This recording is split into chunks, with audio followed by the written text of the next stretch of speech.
anyone phoning to inquire about hotel information. First, you have some time to look at questions 1 to 4.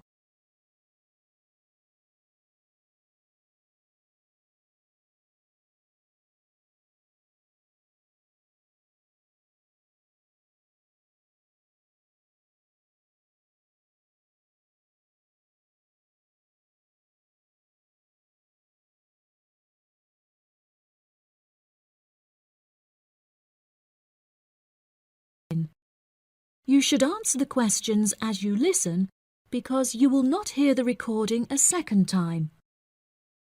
Listen carefully and answer questions 1 to 4. Good afternoon. You're through to reception at the Island Hotel in Crete. How may I help you today? Yes, hello there.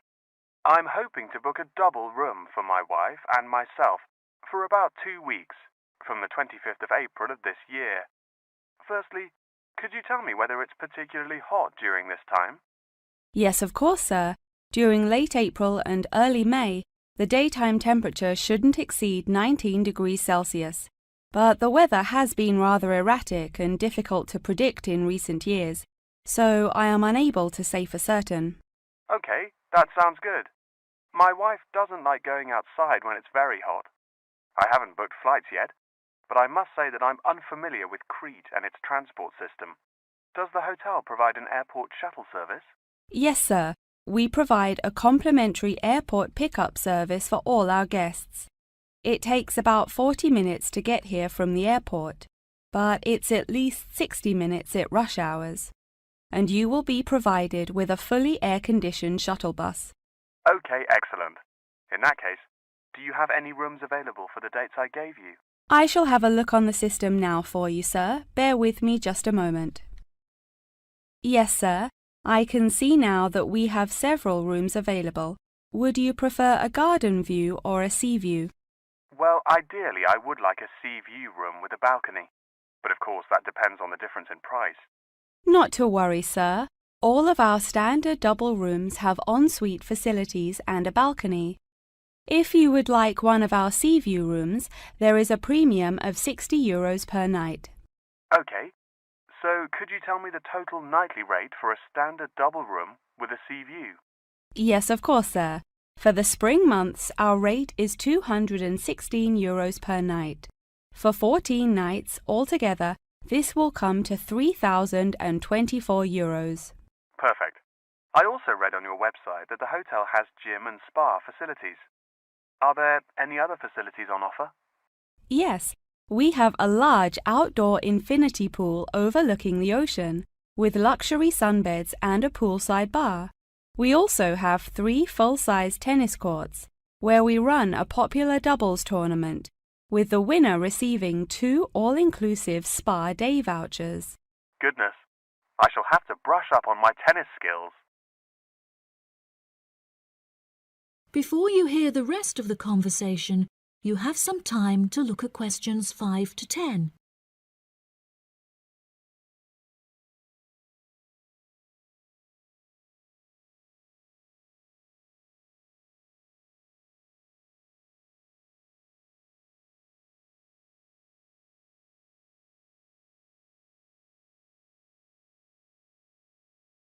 Now listen and answer questions 5 to 10. Are there any other activities organised by the hotel that we can partake in? It's just that it's our wedding anniversary on the 30th of June, and I would like to provide my wife with a perfect romantic getaway. I can assure you, sir, that your wife won't be disappointed. Ours is a 5-star resort, which is renowned for its luxury and beauty. In terms of activities, the hotel provides thrice-weekly entertainment. On Tuesdays, guests will take a minibus and partake in learning to cook succulent fish dishes with our Michelin-starred chef Enrique.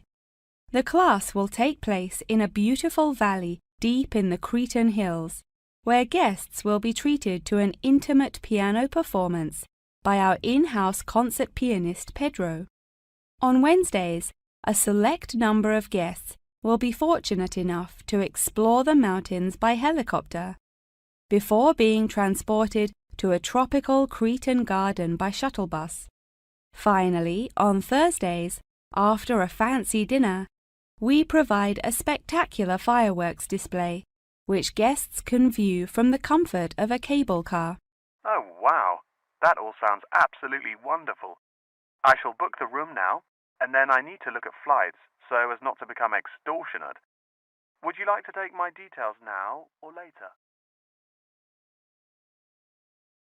That is the end of part 1. You now have half a minute to check your answers.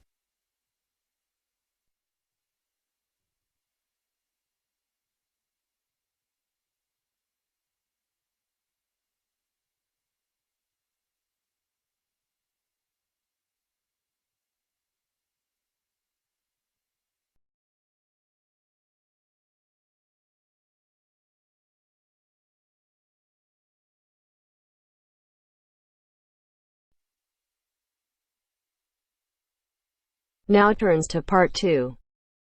Part 2. You will hear a tour guide welcoming a group of visitors to the British Library and telling them about the library and what they will see there.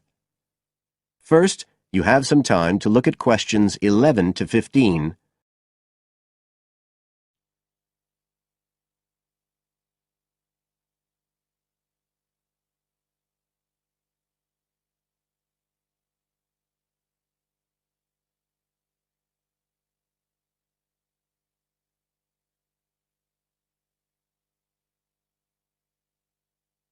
Now listen carefully and answer questions 11 to 15. Good afternoon, ladies and gentlemen, and welcome to your very own tour of the British Library on this lovely afternoon. My name is Tony Walters, and I'm your guide for today. Could I please see your tickets for the guided tour? I'd also like to remind you that any tickets bought today do not include a visit to the reading rooms. I'm afraid we don't do visits on Fridays, or any weekday during working hours, so as not to disturb the readers. But if you do want to see those rooms, the only day there are tours is on Sundays. So, I don't want anyone to be disappointed about that today. OK? Thank you. Right, we'll start with a brief introduction. As many of you know, this is the United Kingdom's National Library, and you can see that this is a magnificent modern building. It was first designed by Sir Colin St. John Wilson in 1977, and inaugurated by Her Majesty the Queen more than 20 years later in 1998. As you can see, the size is immense, and the basements alone have 300 kilometres of shelving, and that's enough to hold about 12 million books. The total floor space here is 100,000 square metres, and, as I'll show you, the library houses a huge range of facilities and exhibition spaces. And it has 1,000 staff members based here in the building. So, you can appreciate the scale of our operation. In fact, this was the biggest publicly funded building constructed in the United Kingdom last century. It is still funded by the government as a national institution, of course, and it houses one of the most important collections in the world. The different items come from every continent and span almost 3,000 years. The library isn't a public library, though. You can't just come in and join and borrow any of the books. Access to the collections is limited to those involved in carrying out research. So it's really a huge reference library for that purpose, and anyone who wants to consult any materials that are kept here can formally apply to use the library reading rooms. You now have some time to look at questions 16 to 20.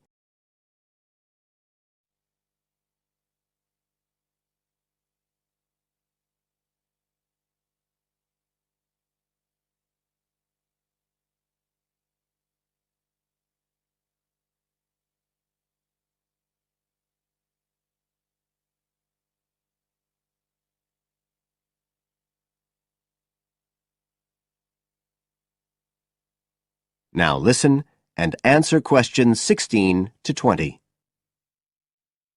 Right. Well, here we are, standing at the meeting point on the lower ground floor, just to the right of the main entrance. I've given you all a plan of the building so that we can orientate ourselves and get an idea of where we'll be going.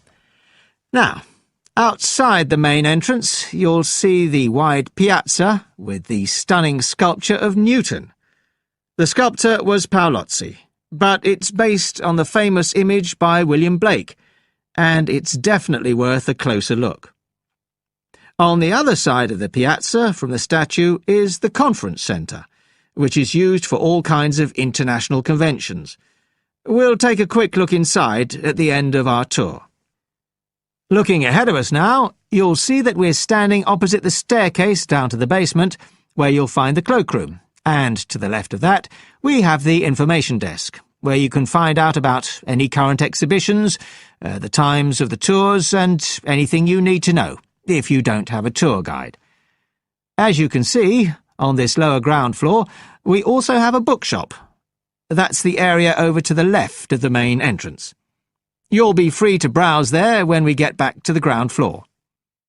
Now, opposite the main entrance on this floor, we have the open stairs leading up to the upper ground floor. And at the top of them, in the middle of the upper ground floor, you can see a kind of glass-sided tower that rises all the way up through the ceiling and up to the first floor. This is called the King's Library. It's really the heart of the building. It was built to house the collection that was presented to the nation in 1823 by the King. You can see it from every floor above ground. When we go up there, you'll find the library's treasures gallery on the left. Can you find it on your plan? That's the exciting one. So we'll be visiting that first, but we'll also take a look at the stamp display situated behind it on the way to the cafe. A lot of people miss that. The cafeteria runs along the back of the floor, and in the right-hand corner you'll find the lifts and toilets. Always good to locate them.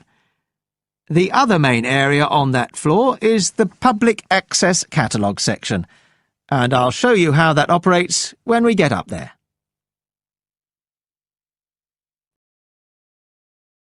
That is the end of part 2. You now have half a minute to check your answers.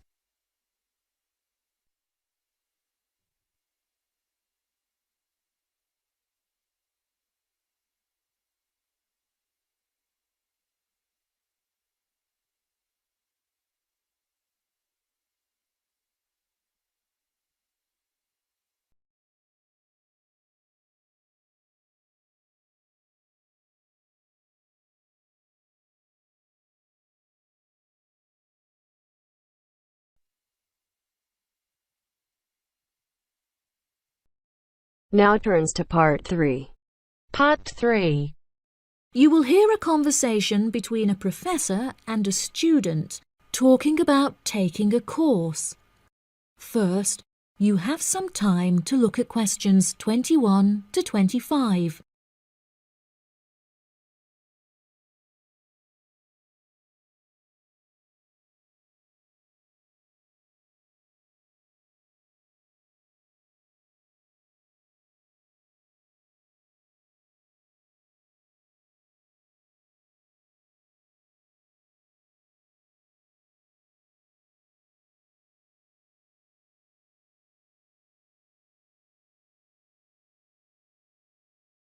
Now listen carefully and answer questions 21 to 25.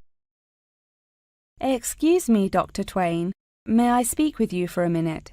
Of course, please come in. I'm Charlotte York. I'm considering taking your course in tourism. Right. Well, Charlotte, how can I help you? I have been considering studying tourism. However, it is such an important decision that I would like to seek some advice about it first. Would you mind answering some of my questions? Absolutely. Fire away. Well, I have been discussing courses with my parents, and they are concerned that I will not be able to get a well-paid job with a degree in tourism. The reason that I want to study the course is that I have a great interest in the subject, and I think I would really enjoy it. I believe the only way that I will enjoy my life is if I enjoy my career. Happiness is far more important than money, don't you think? Absolutely. I would much rather be happy and poor rather than rich and miserable. Money cannot buy you happiness. I'm glad you agree. You needn't worry about money, Charlotte. A large part of the tourism course is dedicated to teaching students how to manage finances, a skill that you can apply to your everyday life as well. I would also recommend that you take a sideline course in time management, as this can be incredibly useful in efficiently planning your workload. Efficiency is the key to success. I'll remember that. Now, I have found that some students have natural talents that really help them to succeed in the course. Communication skills, for example, can be very beneficial. Do you have any strengths? Maths was always my favourite subject at school, so I really enjoy solving mathematical problems. However, I find statistics quite difficult. I have always been very capable and self-sufficient. I have a lot of confidence in my abilities and will take the initiative in situations without needing to depend on anyone else for their help. That's a really great quality to have and will be particularly useful if you choose to study tourism. That's great. I would recommend that you spend some of your time researching the course.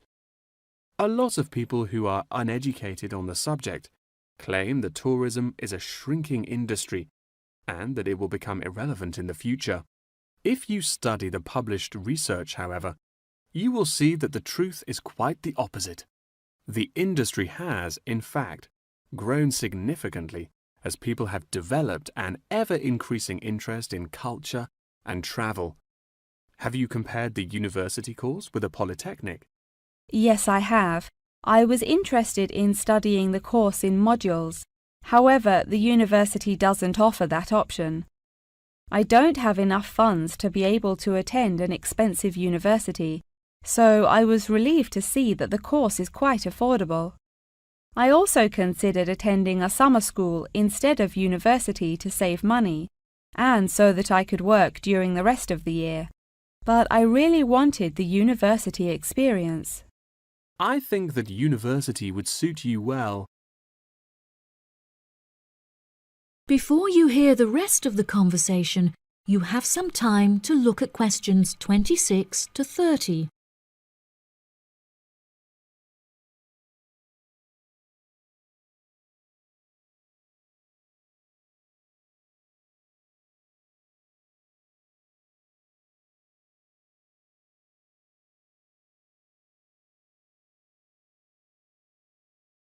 Now listen and answer questions 26 to 30.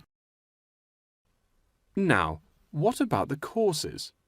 Are you interested in any of the other subjects on offer? I have looked at a few. I was interested in travel and business as it sounds similar to tourism. That is really worth learning. However, be aware that it is difficult and will demand a lot of your time. Okay, that's good to know.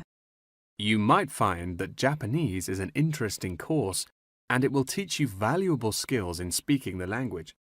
Personally, it's not bad and could be of some help, but not that much. Okay, Japanese. Got that. What about medical care?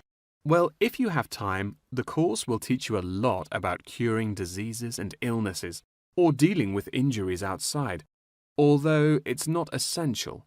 So, okay, if it's useful, I'll take it. If you enjoy using technology and are worried about fulfilling the entry requirements, computing is very relaxed about the skills that applicants must possess. I'm terrible with computers, so I'm not sure that I would enjoy that course. How about public relations? Yes, I would recommend that course. It would be related to entering the tourism industry, as it will educate you on how to approach clients and develop associations with them. That's great. Thank you so much for your help. That is the end of part 3. You now have half a minute to check your answers.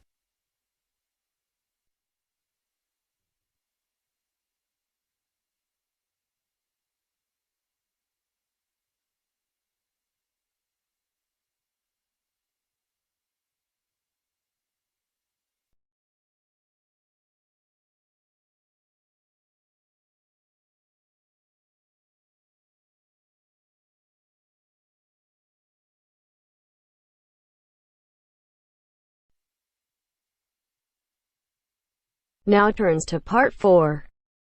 Part 4. You'll hear a lecture on MSG. First, you have some time to read questions 32 to 41.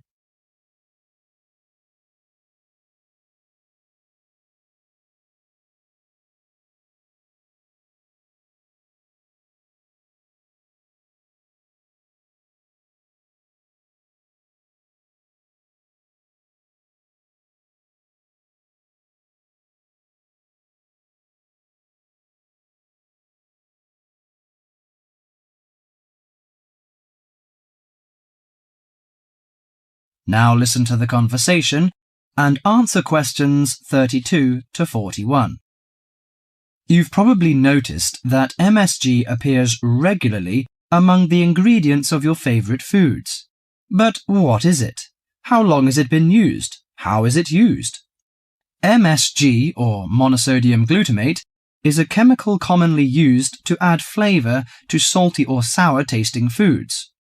The average person knows almost nothing about it, but today MSG is found in everything from potato chips to soup. Its principal component is an amino acid called glutamic acid or glutamate. It was identified by Professor Kikunae Ikeda in 1908, but Eastern cooks have been using glutamate-rich seaweed as flavouring for more than 1,200 years. Glutamate is found in two forms: bound glutamate, which is linked to other amino acids forming a protein molecule, and free glutamate, that has no link to protein.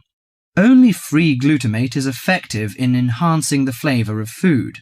Foods often used for their flavouring qualities, such as tomatoes and mushrooms, have high levels of naturally occurring free glutamate. MSG is usually produced through fermentation of corn, sugar beets, or sugar cane. The finished product is a pure white crystal, which dissolves easily and blends well in many foods. Monosodium glutamate enhances the basic flavour of many foods. New studies also show that MSG elicits a unique taste that is known as umami in Japan and often described by Americans as a savoury, broth-like or meaty taste. Umami may be the fifth basic taste, beyond salty, sweet, sour and bitter. As an integral part of cuisines around the world, this savoury taste is common to the bouillons of Europe, the oyster sauce of China, the soy and fish sauces of Southeast Asia, the pizza of Italy, and the chowders and stews of America. MSG helps bring out the best natural flavours in a variety of foods such as meat, poultry, seafood, and vegetables. While MSG harmonizes well with salty and sour tastes, it contributes little or nothing to sweet or bitter foods. Results of taste panel studies indicate that a level of 0.1 to 0.8% MSG by weight in food provides optimum enhancement of the food's natural flavour. This is within the range of glutamate that naturally occurs in foods. Approximately 1/2 teaspoon of MSG is an effective amount to enhance the flavour of a pound of meat or 4 to 6 servings of vegetables or soup. MSG is a self-limiting substance. Once the proper amount is used, adding more contributes little to food flavour. Overuse of MSG, as with many other seasonings and spices, may cause some foods to have an undesirable taste. There is simply no substitute for wholesome, quality food and good cooking techniques. MSG makes good quality food taste better, but will not improve the flavour of poor quality food. Disturbingly, Scientists have known since the 1960s that MSG kills brain cells in young animals. Further research suggested that MSG may also be responsible for ailments ranging from skin rashes to irregular heartbeat and depression. Reports vary on just what percentage of the population is sensitive to MSG. One researcher put the figure as high as 30%, but food industry-sponsored studies have suggested it as low as 1 to 2%. Baby food manufacturers agreed to take MSG out of their products in the 1970s, but it is still widely used in other foods. This is because MSG is an economical way of stimulating great taste. If you're making a chicken stew but can't afford a whole chicken, why not use a little chicken and a lot of MSG? Consumer groups in the USA campaign regularly against its use, but for many of us, MSG will continue to be a part of everyday life. Food, it seems, will always be a matter of personal taste. That is the end of part 4. You now have half a minute to check your answers.